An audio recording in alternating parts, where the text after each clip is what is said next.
Pak Tongam, jadi sebenarnya dasar hukumnya nih Pak, sampai suatu aplikasi itu dapat dinyatakan ilegal ataupun legal, itu gimana sih Pak Tongam? Ya, terima kasih Pak Abi, yang saya hormati Pak Antonius Melau. Pertama-tama saya apresiasi sekali dengan acara ini yang diinisiasi oleh Kominfo. Mudah-mudahan bisa memberikan gambaran yang utuh bagi masyarakat mengenai apa yang kita bahas hari ini. Siapa? Ya, dan juga kepada para peserta acara ini kami ucapkan selamat mengikuti. Usaha-usaha yang dinyatakan ilegal itu kita lihat dari dua sisi. Yang pertama dari sisi perizinannya dan dua dari sisi model bisnisnya atau marketing plan. Jadi usaha yang legal itu adalah usaha yang mempunyai izin usaha sesuai dengan kegiatan usahanya. Kalau dia usaha contohnya kegiatan di bidang perbankan sesuai dengan undang perbankan, ada perizinan, kemudian perdagangan, ada undang-undang perdagangan, kegiatan perdagangan berjangka komoditi juga ada, kegiatan koperasi juga, kemudian juga kegiatan-kegiatan multilevel marketing yang harus ada izinnya. Jadi perlu kita ketahui bahwa setiap kegiatan usaha di Indonesia harus ada izin. Kemudian juga kegiatan-kegiatan yang ada izin juga harus sesuai dengan bisnis model yang sesuai dengan perizinannya. Jangan sampai namanya contohnya koperasi tapi mempunyai kegiatan bukan koperasi. Contohnya kegiatan perdagangan yang tidak ada izin multilevel marketing tapi melakukan kegiatan multilevel marketing. Jadi harus selaras perizinan dengan bisnis model atau kegiatan usahanya. Kemudian kalau dikatakan ilegal adalah kalau memang tidak memiliki izin usaha, tidak ada izin kegiatannya, tidak ada izin produknya. Kemudian juga izin kelembagaannya tidak ada dan kegiatan-kegiatan ini cenderung adalah kegiatan yang memang sengaja dilakukan untuk penipuan yang merugikan masyarakat. Nah, jadi kita katakan ilegal kalau dia tidak ada izin dan kegiatannya, marketing plan-nya atau bisnis modelnya memang adalah ditujukan untuk kegiatan-kegiatan yang cenderung merugikan masyarakat. Nah, kalau kita lihat informasi, jadi ilegal ini sangat menarik saat ini. Kegiatan-kegiatan ilegal ini tetap marak. Kalau kita lihat kerugian 10 tahun terakhir akibat investasi ilegal mencapai 114,9 triliun.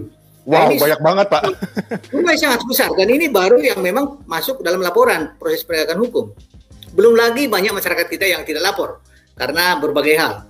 Kemudian jumlah investasi ilegal, peer-to-peer lending ilegal, kemudian pergadaian ilegal juga mencapai ribuan ini totalnya. Oleh karena itu, apa yang bisa kita pelajari dari data ini adalah perlunya kewaspadaan masyarakat agar tetap menjaga dan tidak mudah tergiur dengan penawaran-penawaran investasi legal ini. Siap.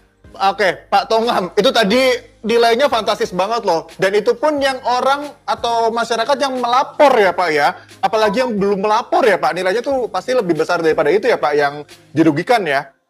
Dan ya, Pak Tongam, nah, sebelum aku ke pertanyaan selanjutnya nih Pak, panggilnya Abi aja boleh Pak? Manggil ke saya Abi itu kayak gimana Pak? Masih muda Pak. Ya. Muda tapi kalau jabatannya udah tinggi saya panggil Pak. Gitu ya Pak ya. Soalnya saya orang biasa Pak di rumah nih Pak, siarannya nih Pak. Di rumah semua orang biasa Pak, di kantor ya. Baik, Pak Tongam. Nah tadi kan udah disampaikan nih bahwa dari situ dasar hukumnya apa dan gimana buat dinyatakan legal atau ilegal. Nah, kita langsung khususkan ke TikTokers dan juga VTube nih Pak Tongam. Kan OJK menyatakan bahwa aplikasi VTube dan TikTokers merupakan aplikasi yang ilegal. Nah, kalau dikhususkan kedua aplikasi ini, alasan kedua aplikasi tersebut disebut ilegal tuh gimana tuh Pak Tongam? Ya, perlu kami luruskan bahwa yang menyatakan aplikasi VTube dan TikTokers ilegal bukan OJK, tapi Satgas Waspada Investasi. OJK, sebagaimana Undang-Undang 21 tahun 2011 melakukan pengaturan dan pengawasan sektor jasa keuangan, yaitu perbankan, pasar modal, dan industri keuangan non-bank. VTube dan TikTokers ini bukan jasa keuangan, sehingga bukan berada di bawah pengawasan OJK. Tetapi dalam rangka perlindungan masyarakat, OJK membentuk Satgas Waspada Investasi. Oleh karena itu, penanganan kedua entitas ini adalah oleh Satgas Waspada Investasi. Demikian supaya kita paham bersama bahwa tidak ada kaitannya dengan OJK. Walaupun saat ini OJK sebagai ketua Satgas Waspada Investasi. Kedua, aplikasi ini VTube dan TikTokers ini diduga merupakan kegiatan money game. Kalau kita lihat feature VTube atau VTube ini kegiatannya adalah memberikan penghasilan untuk para membernya dengan menonton iklan di aplikasi, dengan menonton iklan 10 iklan per hari. Kemudian member akan mendapatkan poin, view point yang dulu disetarakan 1 poin itu dengan $1. Kemudian member juga dapat membeli fast track untuk melakukan misi-misi tertentu, sehingga dengan misi-misi yang lebih tinggi atau bintang yang lebih tinggi, mereka bisa mendapatkan VP yang lebih besar. Selanjutnya juga terdapat jual beli di antara member, jual beli viewpoint. Tentunya ini dilaksanakan untuk melaksanakan misi-misi yang lebih tinggi, sehingga semakin tinggi misi kita, semakin banyak viewpoint yang diperoleh. Tetapi dengan tadi ada persyaratan untuk menyerahkan beberapa viewpoint sesuai dengan tingkatan bintang. Kemudian juga ada mekanisme sistem referral, member get member, dengan memberikan penghasilan tambahan kepada pengguna, mendapatkan fee 5% dari yang diajak. Nah, secara umum harusnya memang VTube ini kalau memang merupakan jasa periklanan dan memberikan keuntungan kepada membernya, harusnya tidak ada pembelian atau penyerahan viewpoint kepada VTube. Tetapi cukup saja orang menonton, kasih uang. Nah, itu harusnya. Kalau begitu memang ini bisa meningkatkan pendapatan masyarakat. Jadi tidak ada embel-embel, contohnya kita rekrut orang, kemudian dapat fee, kemudian kita bayar viewpoint kepada VTube sehingga kita bisa selama 40 hari contohnya kita bisa mendapatkan viewpoint. Nah, ini juga ada mekanismenya. Mereka ini ada bintang 1 sampai bintang 6 untuk melakukan misi harian yang dikatakan 40 kali misi harian dan bisa diperpanjang. Contohnya di bintang 1 itu saya secara gratis bisa mendapatkan 14 VP dan 10 VP-nya saya harus merupakan biaya ke VTube. Sampai ada bintang 6 mencapai 10.000 VP. Tetapi apa yang terjadi, semakin tinggi bintang saya, semakin income saya per hari semakin besar. Contohnya pada bintang 1 saya per hari itu income saya hanya 0,3 VP. Mungkin sekitar 3.000-4.000 rupiah ya. Tetapi pada saat saya bintang 1, VP saya akan mencapai 337,5 VP, bisa kita kalikan dengan 14.000. Nah, kegiatan-kegiatan ini tentunya ada biayanya. Biaya inilah yang diduga merupakan kegiatan menghimpun dana, walaupun bukan uang disor, tapi VP. VP ini kan dibeli juga. Nah, ini yang pertama. Kemudian yang kedua juga mereka ini membangun tim viewer, mencapai peringkat-peringkat dari bronze sampai diamond, dan atas dasar peringkat-peringkat ini mereka mendapatkan VP yang lebih tinggi jika mencapai total viewer yang lebih besar. Contohnya kalau viewernya 20 orang bisa 0,15 view per hari.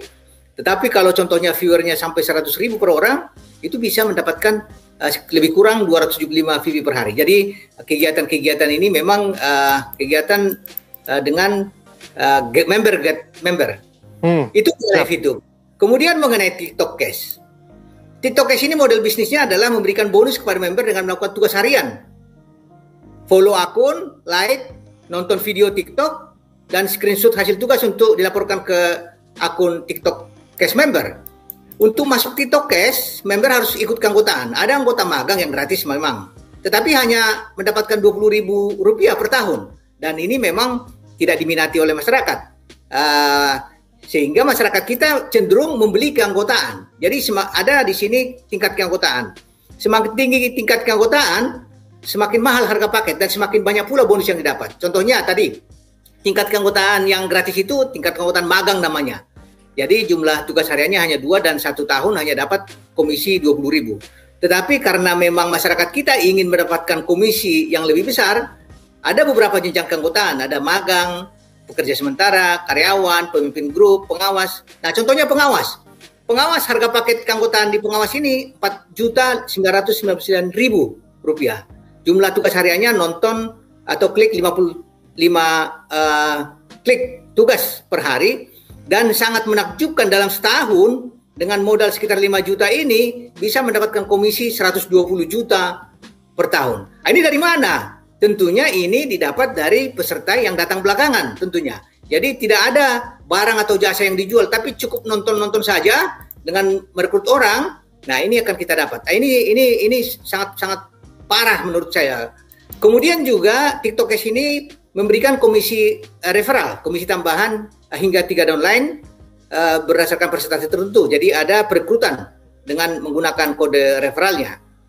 Kemudian juga ada syarat minimum saldo mengendap di TikTok Cash. Minimum sebesar 300.000. Bisa kita bayangkan, klaim dari TikTok Cash kan sudah mencapai 500.000 anggotanya.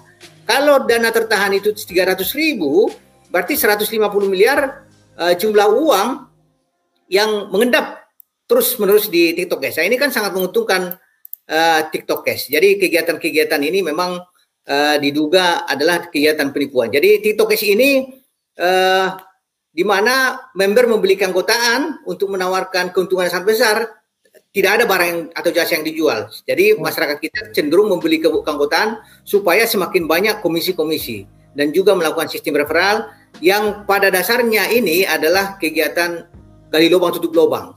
Di mana nanti suatu saat pada saat member baru tidak ada, ini cepat atau lambat akan kolaps juga.